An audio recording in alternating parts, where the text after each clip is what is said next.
Starfsfélagi okkar las þennan bækling sem við Guðmundur höfum tekið saman með spurningunum sem við sett fyrir kvöldin og hann spurði hvort við hefum verið að búa til heilt háskólaseminar í guðfræði eða hvort þetta ætti bara að vera nokkur umræðukvöld.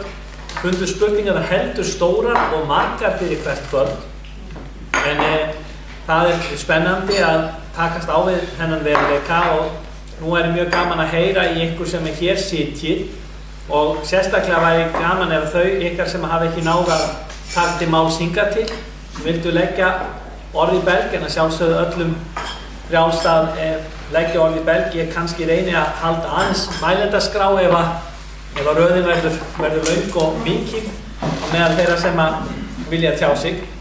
Gerið þið svo vel. Já, má ég aðeins varpa einn spurningur á Sigurður. Þakka fyrir einnig en upplifir þú ekki að þessi bók hans Ratzinger, hún sé meira til þess að leggja fram Biblíuna sjálf. Ekki katólska trú eða dogma, heldur bara ritningarnar sjálfar segja og það það sem hann byggir á.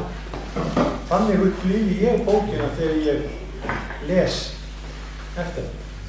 Og þó hann ráðist á einhverja lútherska guðfræðinga, þá var það bara mjög gott. Við þurfum ekkert endilega að nota þau gleraugu, skilur við. Við megum alveg nota bara þennan upprunalega texta. Það finnst mér vera punktur í hjá. Þessar spurningu hver munur á Guðsyni kirkjunni og hennum sögulega Jesú Biblíur og það kannski Rudolf Bultmann sem þú nefnir. Jóhann? Já, ég finnst þessi bók vera ofnir merkilega þeirlítinn til að hann skrifar þetta sem persónan Ratzinger. Þetta svona gefur manni þá hugmynd að hann sé þá bara fái frá 8 til 5 eða eitthvað bara með henni í vinnunni. Og þegar að hann tjáir sig sem háa, þá á hann að vera algjörlega óstyrkur, það bara eins og Guð sjálfur hafi talað. Það sem Ratzinger gerir mjög venjuleg nálgun og það sem við raun og veru alltaf að gera sem guðfræðingur og prestar og það ef þú ferði inn í bókina þá verður þú varðið svona mismunandi framsetningamáta hvernig hann vinnur. Hann stundum með tiltölulega fyrir að reyna ritskýringum og orðaskýringar og dregur fram svona hvernig orðað að þróa til þess sem fyrir hann að tala brauðið, hvernig mann eiginmörkin og þróað áfram tengir alltaf í sakramenti og svo lesa á fyrstu hluti getur maður segið umfjöldin bara orðaskýringar sem maður þekkir úr þessu og svo hann allt í koni í huglegging og jafnvel predíku. Það blanda svolítið saman. Og þetta finnst mér mjög kirkjuleg nálgun, þetta gerir mér og ekkert að því og það sem hann raun og veru að biðja fólk þannig að það sem ég sagði öllum heimilt að gagnrýna þetta við en hann biður fólk að sýna þá vinsemd að lesa það fyrst. Það kannski það sem og það gleymist oft, sérstaklega þegar mér finnst vera guðfræði til umræði að fólki strax komið eitthvað annað heldur maður alltaf góðlum. Og þannig leiðir hann mann í gegnum textana og reynir að ljúka upp sinni á kirkjuna í gegnum þessa texta. Og þetta mjög góð nálgun og maður hefur ekkert á móti henni. En þá varum maður líka að taka hinn þáttinn inn. Það byggðum maður að vera gagnrýninn, þá varum maður líka að vera það. Og þá getur maður að sé mér finnst að þetta slaupa mjög snemma frá brauðundinni yfir í alltaf sakramentu í Rómversk-kaþólsku kirkjunni. Og þetta að gera taka þessa línu svona beint eins og hann gerir það. En á leiðinni maður komin í samband þannig að ég meti það mjög vel. Hitt náttúrulega þessi gamli við erum svo óvöðið svo Íslandi, þessu díalógja milli kirkjudeildanna. Við höldum allir séu lútherskir. Og áttum gjá til þess þegar við erum að tala mótmælendur í Bandaríkjunum og höldum allir séu lútherskir. Lúteranar í Bandaríkjunum eru rétt 9 milljónir. Við erum með algjör minnihluta og erum alltaf að lesa okkar hugsanir inn í það sem aðrir eru að segja og finnst að þetta yfir allstað. Og þess vegna svíður manni svolítið þegar maður er að sjá hann og þegar maður er fann að lesa svolítið katólska texta að það sem fór afvega í sögun er alltaf einhvern veginn tengt siðbókinni. Það finnst manni svolítið viljandi og það hann skapaði mikla reiði í Þýskalandi þegar hann stendur á þeim stað þar sem Lúther var og það myndist ekki orðaðan. Það er svona ýmislegt sem er í mjög gamalli hefð sem gerir mann mjög næmur. Þegar hann tekur eins og með söguna Jesú, tekur þær kenningar og þá finnst mér alveg vera í samræmi við bæði kirkjulega hefð því að margt af því sem sagt sögulega og leitin á hún þetta bara var reik. Ég myndi ekki segja það vegna þess að það sem þeir hafa verið að bara gagnrýna margir nýjatestamentsfræðingar og slíkt og menn segna kannski kirkjuna, þeir ekkert að hlífa sínum páfa. Og annars sem við komum þá að því þegar við komum að tala Sverrir Jóhann og eftir að það sem þeir segja að þessi mynd sem hann dregur upp á þannig sögulegu rannsóknum að eins og þeir kenni bara hinn mannlega Jesú og slepp öllu þessum að hann tjáði sig þessi fulltrú Guðs og svoleiðis, það er bara ekkert rétt. Sögulega rannsóknar er einmitt dregið fram þennan þátt í færi Jesú og gagnrýni til þess þessi nýjatestamentsfræðingur sem við Klaus Berger, mótmælandavísum, hann segir að Ratzinger er tiltölulega háður svolítið úreltri sögulegu rannsóknum. Hann er að fást við bara vissan kafla. Já, og er þá að mála svolítið ranga mynd af því. Og það er alveg leyfilegt að segja það. En hann byggir til þess eins og þegar hann er alltaf svo orðaskýringar sem er meira minni upp í Jókim Jörgni sem er úr bók sem við gáum orðaskýringu í Nýja testamenti. Það var Lúteranar sem gerði það. Það er mjög virðingavert. En þannig er hann að ljúka þessu upp og svo notar hann sögun og fer svo yfir í hugleikum. Þetta er bara það sem...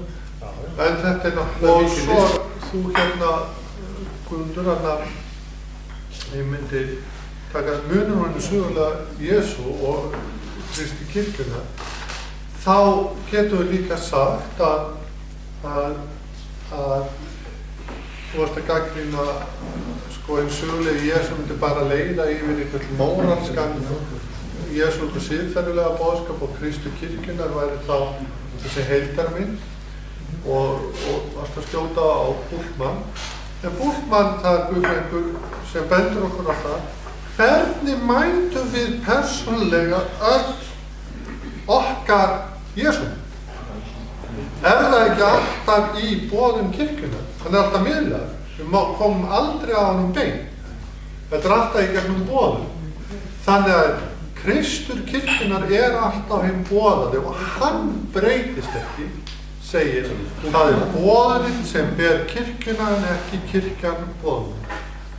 Þannig og sambandi við það sem þú ert að þegar hvort hann sé ekki Páfi 24 tíma á sólarhring, það held ég líka og þessi bók er líka skrifuð þannig og maður finnur alveg hvernig sumir umgangast þessa bók að næstu eins og þetta sé bara þannig er þetta komið.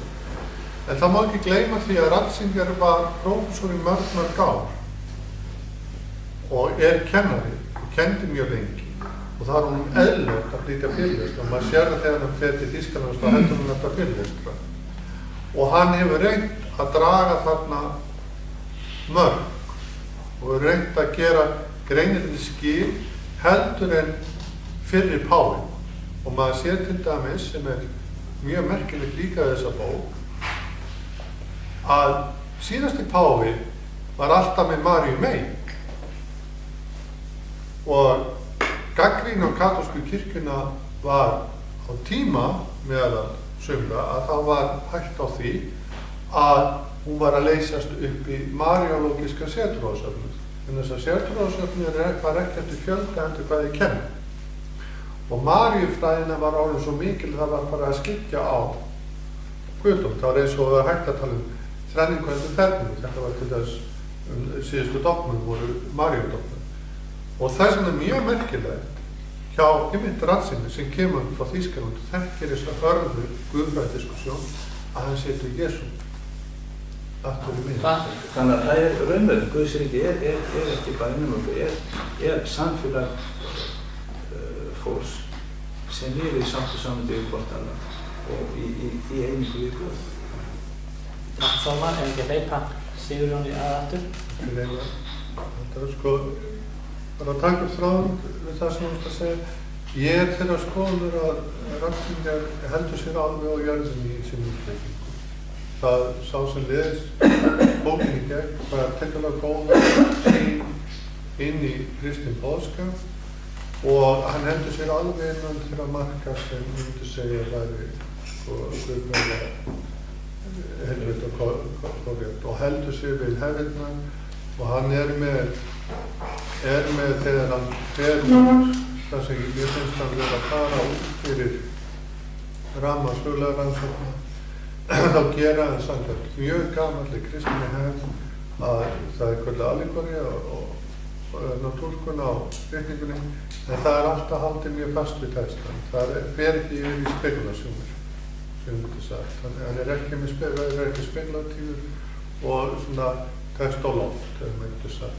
Þannig að maður les til dæmis þegar ég var að lesa þetta getur notað í breytingu, þetta góð stækna og svona maður getur Bókinni hans, þetta búið að vera afskaplega fróðlegt og skemmtilegt og spennandi finnst mér og mér finnst þér hafa tekist vel að gefa okkur innsýn inn í líka baksvið og bakvið bókina og þetta samhengi sem að Páfi að skrifa í og spennandi umræður, hjartans þakkir fyrir skemmtileg og fróðleg innlegg sem hafa komið og gaman hvað margir gátu tekið þátt í kvöld með innleggjum. Ég ætla að fá að enda með okkur hér saman með kvöldbæn sem á blaðsíðu 805 ef þið viljið fylgjast með bókin. Það eitt spurning Sigurður. Þú talar það að trúarbröði væri notuð og notuð svona slíja, hittur annarlegur tilgangi til að byggja til annað hefur trúarbröði sjálf. Þykir þið ekki raun og sannleika að trúarbröði sé óþarflega hljóð sjálf sig í samfélagi? Það alveg rétt og það það sem ég held að sé vandinn okkar kristna mann í dag að það búið að bannfæra okkur með okkar trú inn á svið einkalífsins og trúin orðin svo mikið einkamál að við þorum ekki að tala hann. Og þetta líka svolítið okkar segt vegna þess að við höfum alltaf verið að tala svo miklu skil á milli trú og skynsemi. Að við getum ekki gert grein fyrir trú okkar á skynsamum máta.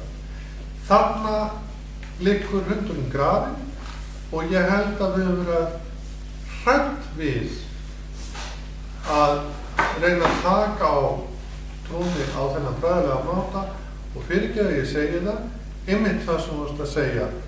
Þetta svo einfalt og þarf ekki að vera svona, það alltaf að vera að flækja það. Þessi sýn, ekki beindan með því heldur mjög almenn, hefur leitt til þess að það hefur fært guðfræðinga frá almennu umræðu og það hefur komið þannig, ef við bara hugsun til þess, nú talum við í dag, að það hefur kennt öll fög í menntaskólanum, flest öll fög í menntaskólanum eru líka kennt í Háskóla Ísland, nema eitt, guðfræði. Og það hefur komið þannig að það ekki má ekkert kenna þessi fög í barnaskóla og ýmislegt svona framlýtt að fara að draga mjög úr þessu vegna þess að það í raun og veru mikill misskilningur og ég myndi jafnvel segja hroki og raun og veru andstætt okkar evangelísku lútersku trú vegna þess að Kristur kennir okkur það þannig að við eigum að leggja út trúna og eins skynsaman og skýran máta og við getum en sá sem frelsar mannin það gerir Guð. Og þess vegna sagði hann þegar hann var að labba með Pétri á ströndinni þekkit og Jónasguðspjalli og hann að lýsa fyrir honum því ferli sem hann á að gangi gegnum og þá spyr hann, hefur nú ekki sláttu við það, þetta svo erfitt það sem stendur fram og spyr, hvað með hann? og bendur Jóhannes, þá sem það kemur þér ekkert við, það er á milli mín og hans. Og hér er áhersla sem alltaf verið að koma með á kirkjuna, að við séum alltaf með einhverju ítröðslu og innrætingu. Það er brot, samkvæmt þrenningakenningunni, á fyrsta boðorðinu, vegna þess að það er heilagur andi sem frelsar fólk, ekki við. Við fræðum. Leiðin frá eyra niður í heila og hjarta, hana sér heilagur andi ekki við.